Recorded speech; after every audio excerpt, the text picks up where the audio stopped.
lot of that time wandering all over the world and spending very little time in Tennessee. And it never quite felt like home. I don't know why that is, but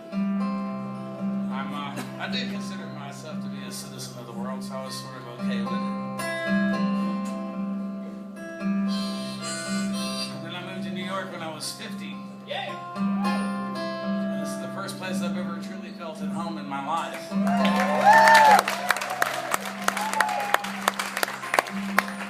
That being said, there's always been a place in my life, like, other than the place where I lived, where my mail came, that was a place that I went and a place that I sort of felt like I belonged for at least part of my life, and in some ways some of the most important parts of my life. And in my 20s and 30s and up into my 40s, that place was San Miguel Allende in Mexico. And then in the 90s it was Ireland, and Galway in particular. Yeah.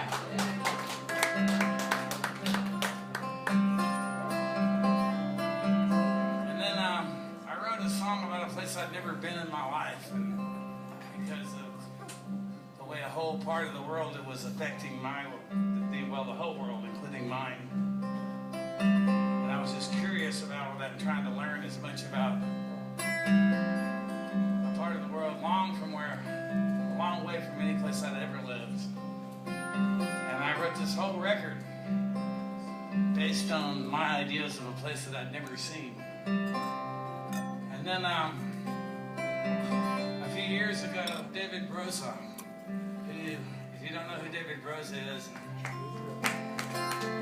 in Israel, David Broza is me and Bruce Springsteen in a bag of chips.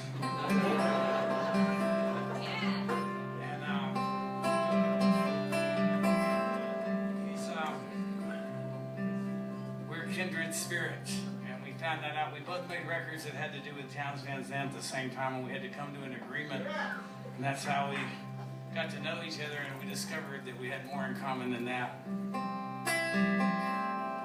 And I was asked to come to East Jerusalem. Keep in mind, that is my experience, the first time that I ever went to Jerusalem. I landed in Tel Aviv and got in a van and went straight to East Jerusalem, checked into the ambassador, and walked to a recording studio 3 blocks away and started work on a record that I produced. David Broza's last record is called East Jerusalem, West Jerusalem, and it was something he dreamed of doing for a long time. And I can't believe that I actually got to be there and be part of it. And David Broza made an honest man of me, because I've been singing this song since 2002. It was about a place I'd never seen. What we did there was we recorded a record with a half Jewish, half Palestinian band of songs that David wrote, most of which were in English. Some were in Hebrew, some were in English, Hebrew, and Arabic. And it was David's rhythm section and Arab musicians from all over the region, including a hip-hop crew from the refugee camps. Those guys, there's no law where these kids grew up. There's no Palestinian Authority, there's no Israeli police, it's gangs that basically run the whole place. That's how they grew up.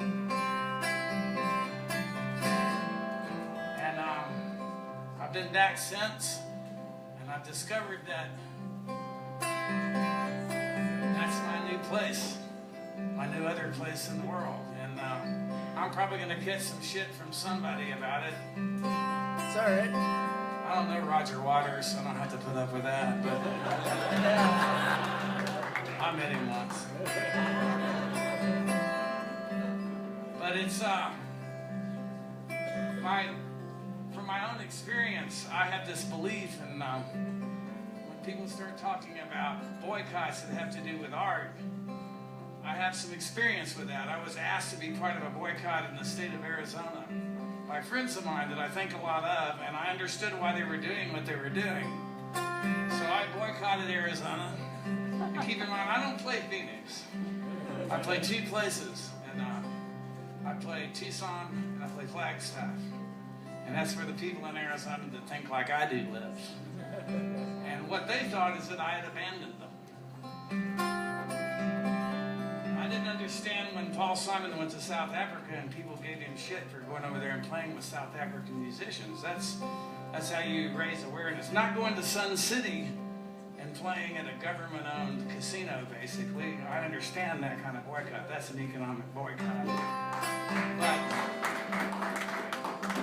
art is, I think I do my best when I just go wherever the fuck I want to and sing whatever I want to as loud as ever. That's my story and I'm sticking to it. And, I learned my lesson. I went back to Arizona and I apologized 2 tours in a row to those audiences there for abandoning them, and I will never do it again.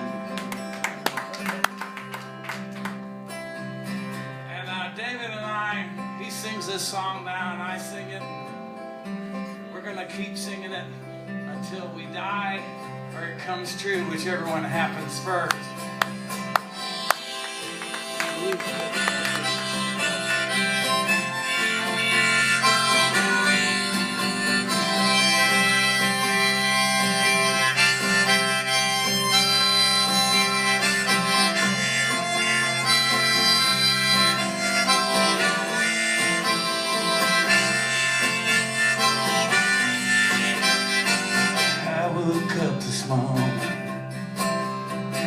None news was good. Death machines were rumbling across the ground where Jesus stood. And the man on my TV told me it's always been that way, and there's nothing anyone can do or say. And I almost listened to him. Yeah, I almost lost my mind, and I regained my senses again. Looked into my heart to find I believe that one fine day the children of Abraham will lay down their swords forever in Jerusalem. Maybe I'm only dreaming. Maybe I'm just a fool, but I don't remember learning how to hate in Sunday school. But somewhere along the way I strayed. I never looked back again, but I still find some comfort now and then. And then the storm comes rumbling in. I can't lay me down, and the drums are drumming again. I can't stand the sound, but I believe there'll come a day when the lion and the lamb will lie down in peace together in Jerusalem.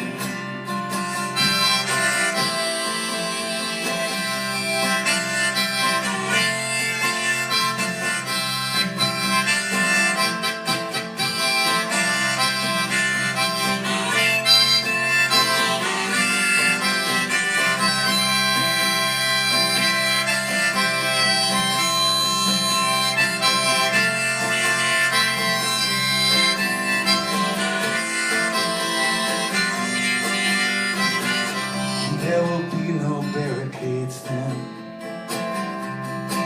There'll be no wire walls. We can wash all this blood from our hands, and all this hatred from our souls. I believe that on that day the children of Abraham will lay down their swords forever in